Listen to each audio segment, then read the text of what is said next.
جدید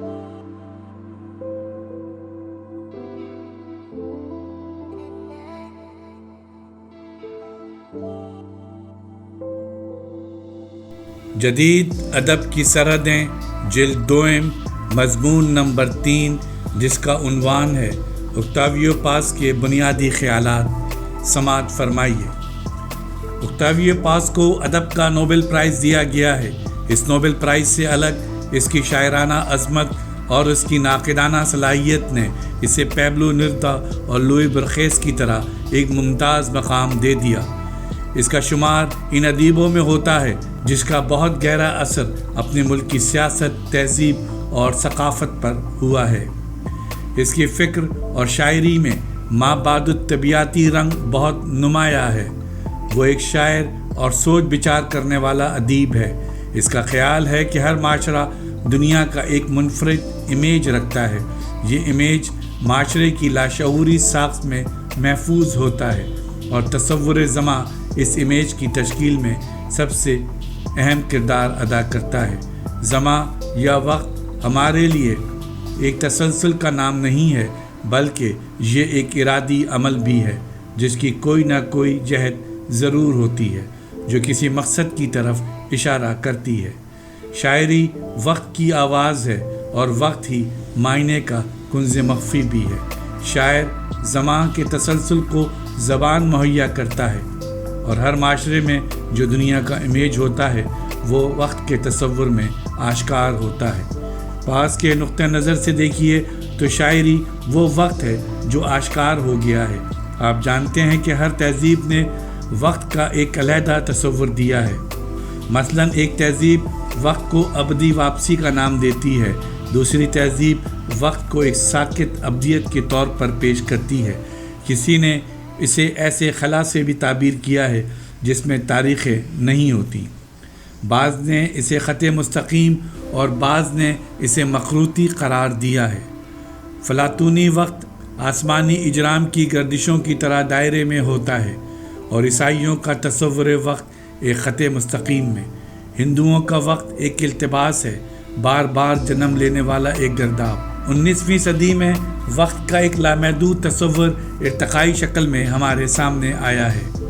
وقت کے ان سارے تصورات کی ترسیم جادو کے زمانے کے منتروں سے لے کر ہم عصر ناولوں تک سارے ادب میں نظر آتی ہے۔